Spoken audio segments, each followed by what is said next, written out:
Yo, what's going on, guys? Watomarmelon here today, and today I'm going to be talking about sort of collecting modern Yu-Gi-Oh cards and how it's been a lot of fun for me. But before that, I'm going to show off some modern cards that I've been collecting, along with a binder that I've been working on of vintage cards, which you guys have seen a lot of stuff out of. So the premise of this is that my main binder is more or less done, and I've collected the slabs that I really want to collect for the most part. I don't really have a ton of stuff in my main collection to collect anymore. I'm kind of satisfied with where I'm at. And so I need other outlets to sort of branch out into that aren't super expensive because these aren't the main cards that I'd collect.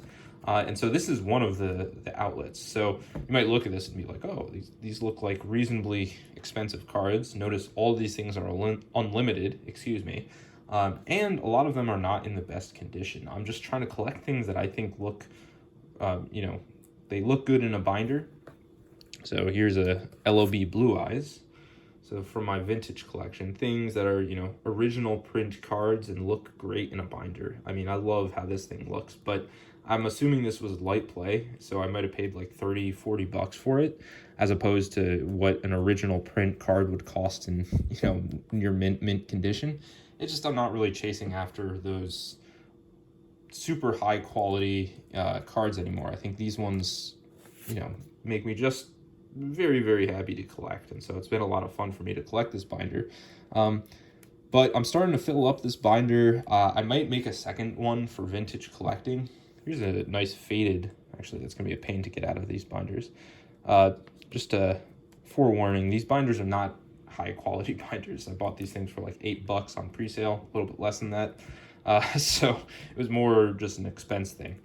So regardless, I've sort of filled out a lot of this binder, and so I'm looking for other things to collect, and that really has gotten me back into modern Yu-Gi-Oh collecting, because it's just a lot of fun to do, and it's fun to get excited for new sets. I don't know why there's always been such a pushback against just collecting things that are a lot of fun to collect, getting excited for new sets. Here's a funny card with a funny story. I actually got this in the mail yesterday. I'm recording this on the 22nd. I'll probably upload it this weekend. But this was supposed to be an unlimited version, and the person sent me a first edition version. I contacted the seller because I was like, obviously this is way more, or not way more, but much more expensive than the unlimited. And he was like, no, happy holidays. It'd be a pain for you to ship it back, and then me have to pay fees again, or, well, he wouldn't have to pay fees again, but pay shipping again, not really worth it.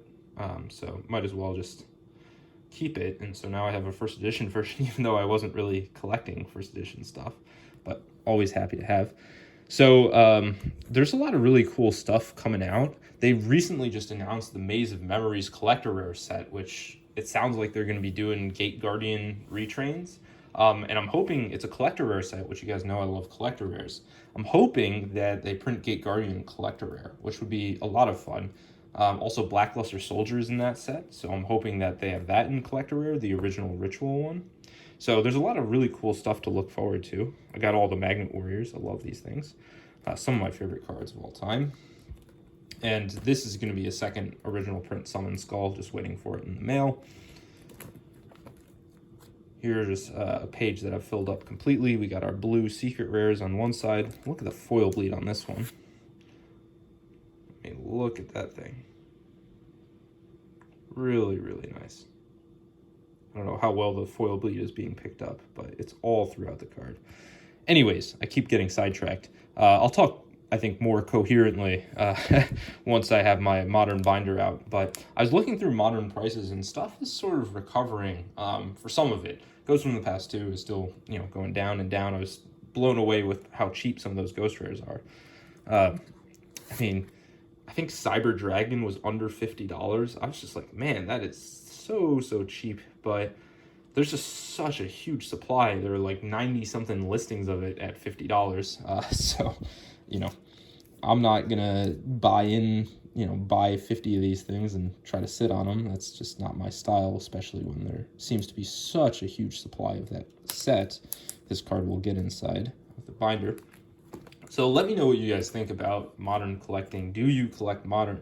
For me, modern collecting is, as I said, a lot of fun, and it's exciting that you get to sort of watch and anticipate the new sets coming out. With this sort of stuff, it's been out for so long, and so I can get excited when I, buy a $7 Monster Reborn on TCG Player and it comes back faded like this.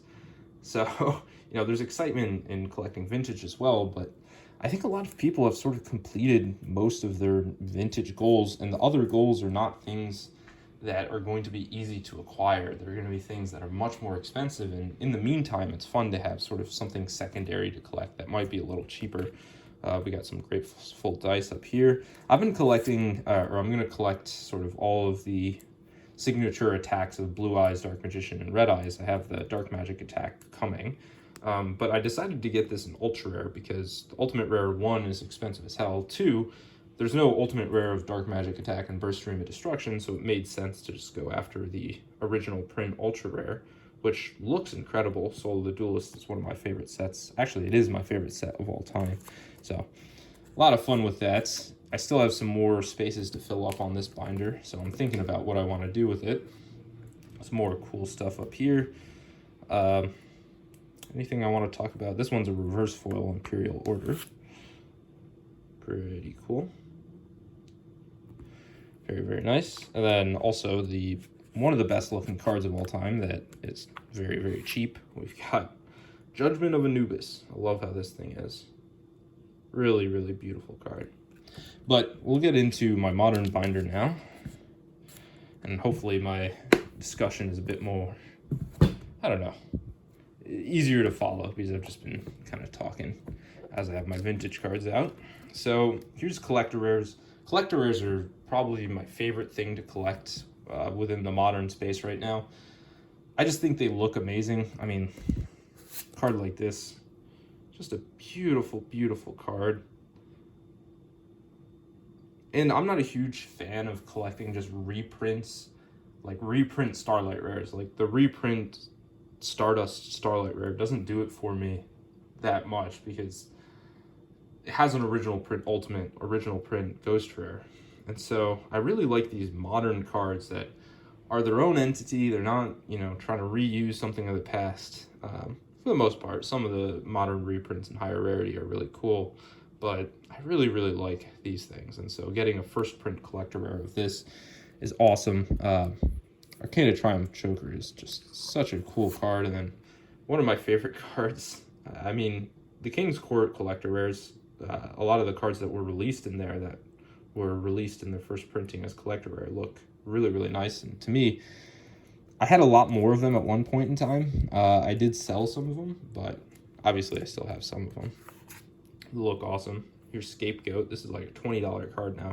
I don't know why they gave this a collector rare. It already had an ultimate modern printing, so I don't know what they were expecting. But it's pretty cheap. It's pretty cool as well. The foiling isn't the best that I've seen, but it doesn't look too bad. And I really just wanted to see what this thing would look like in collector rare, and I wasn't very disappointed at all. So very, very nice card. One of the best artworks in terms of collector rare. I mean, the colors just look insane. This is sort of, I want a crazy foiling pattern if they do a Gate Guardian or a Blackluster Soldier collector rare. I think those would be awesome, awesome cards. I have no idea what they'd cost. I think they really need to remodel the collector rare set formula because all the sealed product is really underperforming, even when the set itself is pretty good. So who knows what they'll end up doing. But collector rares, they're a lot of fun to go after. Ghost rares from Ghost in the Past. I mean, I love how these things look, even though this one has sort of the black splotches, if you can see.